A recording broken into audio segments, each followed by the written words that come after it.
Hi there. In this video, I'm going to be looking at marketing strategies, but more specifically, looking at price and pricing methods. So firstly, looking at price.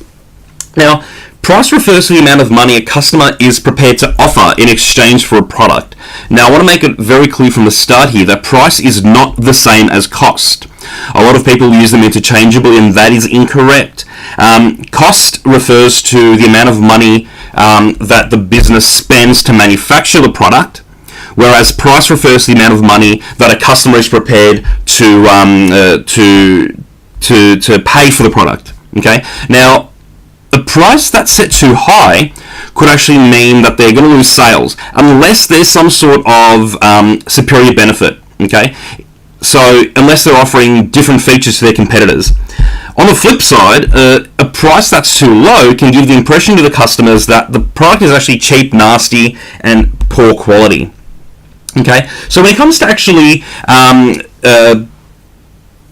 determining how they're going to set their prices, at the very start, the business's marketing objectives and the cost of production really should set the scene for what they're going to charge for their products. Okay, and there's three main ways they can, three main methods they can use to price their products. Okay, there's cost-based or markup pricing. Okay, now this is the easiest out of the three, the simplest out of the three methods. Okay, the business first figures out the total cost of production for one unit. Okay, and then adds an amount to cover additional costs, and then also to provide an adequate profit margin. Okay, the markup. So for example, if the total cost of production for one unit is $5, they then add an amount to cover additional costs and provide an adequate profit margin. They might charge $10. Okay, so it costs them $5 for one unit to manufacture, but then they charge $10. Okay, that amount, that extra $5, that's referred to as the markup. They've marked it up by $5. Another method is market-based pricing. So this is using the level of supply and demand. Okay, so whatever the market is prepared to pay. So what this means is that if there's a shortage of goods, the prices go up, and if there's too many goods, the prices go down. Okay, so if there's any restriction in goods, okay, the less there is of something, the more valuable it is, because then there's going to be more people chasing fewer goods, so they're going to be more willing to spend as much money as possible to obtain that good, because there's only so few to go around for everyone. Okay. On the other hand, if there's more goods than there are people willing to pay for it, then the prices will go down, because there's going to be enough to go around for everybody regardless of what they pay. And finally, there's competition-based pricing. Okay, so this is where the price covers costs, and then it's still comparable to the competitor's price. Okay, so then once they've figured out their base price, okay, $5 for example, they then need to decide to choose a price that's either below the competitors, which means they're going to try and undercut them and try and break into a market that other people are already well established in. They can set it at the same price as their competitors. Okay, so that way they don't have to spend money on market research and ask people, hey, what are you willing to spend for a product? They can already see that competitors are charging $6, so they're going to say, you know what, we're just going to charge $6 as well, because that's what people are willing to pay already anyway. Okay, or they can charge above the competitor.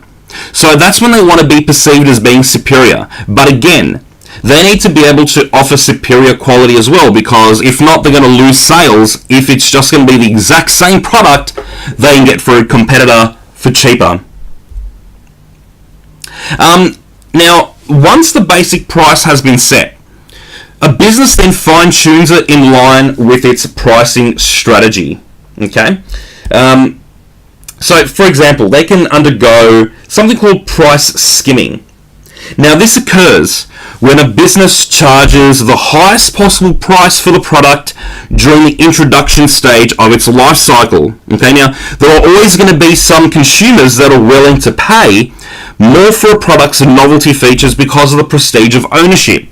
So, for example, when a novel new product comes out, an Apple Watch, for example, or an electric car, okay, there's always going to be people that are willing to pay a lot more for that product the second it comes out because of the prestige of owning it.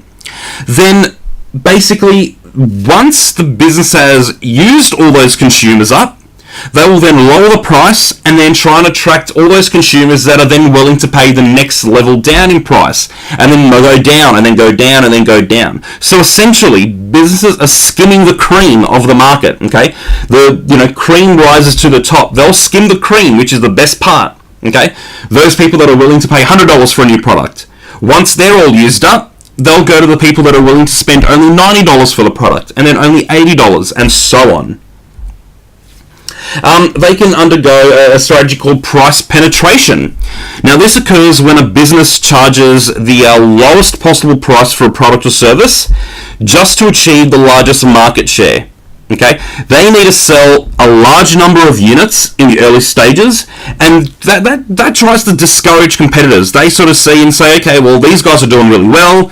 We're not going to stand a chance here against them, okay? However, the disadvantage is it's really hard to then increase prices significantly. If you've been charging a low price for years and then all of a sudden it jumps, people aren't going to be very sensitive to that. They're not going to appreciate that change.